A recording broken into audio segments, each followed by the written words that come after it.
reason, at the privatization in 2013, some people set up a contract with the generating companies, which is called take it or pay. So the 500 megawatts that were generated in Egbin, maybe the transmission company of Nigeria has capacity to only wheel 300 megawatts. So only 300 megawatts was put in transmission to go to the discos, but we are going to pay for 500 megawatts because the other 200, which we didn't take, we must also pay for it. So this GenCo's debt of 4 trillion that we're talking about, a huge quantum of it is electricity that didn't even end up in the market. That is electricity that was generated but was not evacuated. Nigerians are still made to pay for it. That is number one. Before the 300 megawatts ends up in transmission, and transmission collapses, the grid collapses, equipment is bad. By the time it lands in Abuja, maybe it is only 250 megawatts. Then in Abuja, the Abuja Disco does not have capacity to supply all of the 250 megawatts because transformers are bad. They don't have money to fix the transformers. Cables are down. They don't have money to fix the cables and all of that. More losses. So maybe Abuja now ends up supplying 200 megawatts into the market. The 200 megawatts supplied in the market, maybe up to 80 megawatts is not paid for. People have stolen it. So the electricity that is finally given to consumers is 120 megawatts. Of the 120 megawatts, maybe only 50 megawatts was paid for. 70 megawatts, the disco is still chasing debtors to come and pay, including Aso Villa, including government offices, including military bases. They haven't paid it. So at the end, we only collected money from 50 megawatts to pay for electricity generated of 500 megawatts. This is what is causing the liquidity crisis in the sector. Even if Mr. President goes ahead and pays this debt of $4 trillion to the GenCos only, and he doesn't fix the broken process in electricity in Nigeria, it is like pouring water into a leaking basket. It's not going to solve the problem. Mr. Nyambu, we can talk about how to solve the problem.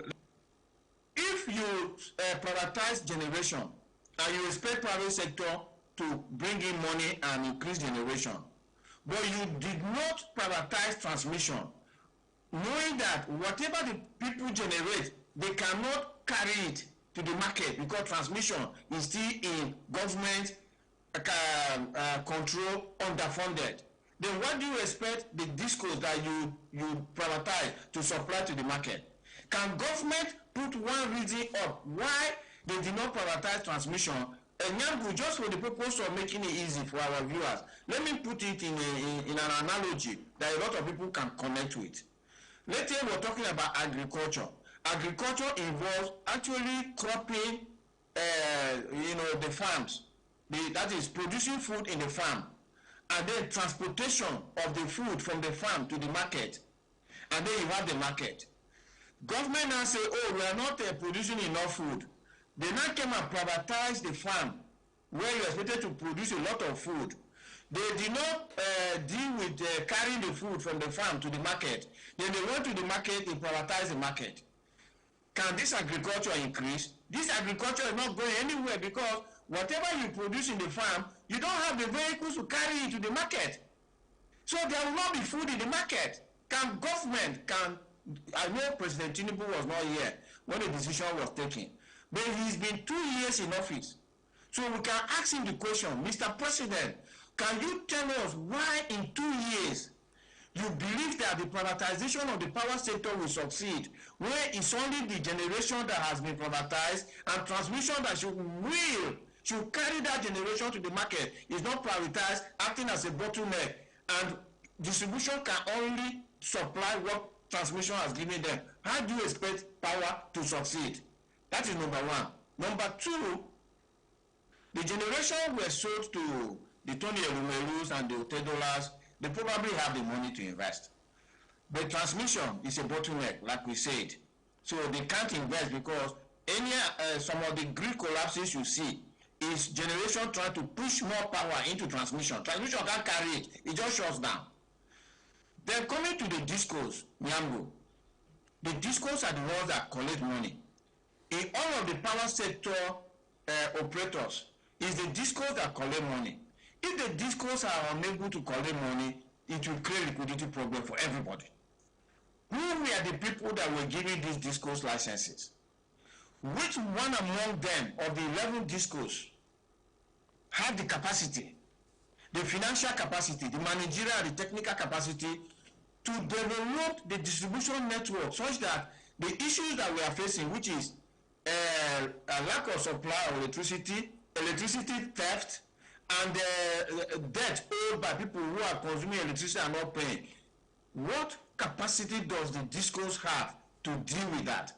And if Mr. President is not able to deal with that, he pays a 4 trillion debt today, tomorrow he will pay another 4 trillion debt, because the people who should be collecting the money to bring liquidity into the sector, Mr. Nyamgo, of the 11 discos we have in Nigeria, unlike the telecoms privatization, where we know that the MTNs were already regional giants in telecoms business, which of these 11 discos was doing power business before they came to Nigeria?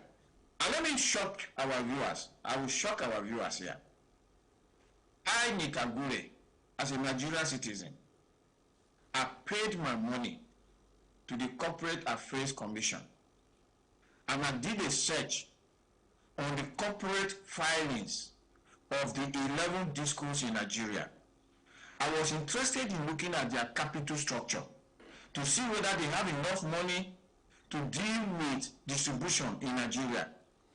Shockingly, Mr. Nyamgo, I will tell you that the whole 11 discos in Nigeria, their total capital is 875 million. 875 million. The question to ask the government of Nigeria is that, how do they believe that companies, 11 companies that have only 875 million, can deal with distribution in Nigeria? President Tinubu was not there when it happened. It happened in 2013. But President Tinubu has been there for 2 years.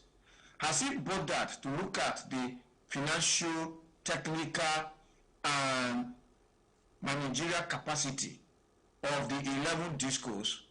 Does he believe that 875 million is going to, I'm not talking about dollars, so Mr. Nyamgo. I'm talking about 875 million is the total.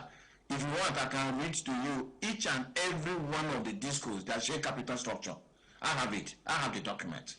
And I'm ready to present it to anybody. I've paid for it officially, and I've got it. So if Mr. President doesn't believe that 875 million capitalization can expand distribution network in Nigeria, and yet he has allowed these companies who don't have the money to sit on distribution in Nigeria, and now he's busy going to solve the problem that they have created, I think we have to ask Mr. President that question. Because he's 2 years in office, and if he came with a plan for electricity in Nigeria, by now he should have dealt with that. Now, what has happened? These discos went and borrowed dollars. Since they don't have capital, they went and borrowed dollars to buy their licenses. And as at the time they bought their licenses, the dollar was 155 naira for $1. You only needed 155 naira to get $1. Total debt they borrowed was about $1.5 billion, which is 232 billion naira. As we speak today, Mr. Nyambu, that debt is 2.25 trillion, because dollar has moved from 155 naira to 1,600 naira today. And these distribution companies are pushing those costs, the costs that are being suffered by them from exchange rate losses to us. And that is why the Minister of Power comes and says, cost reflecting tariff.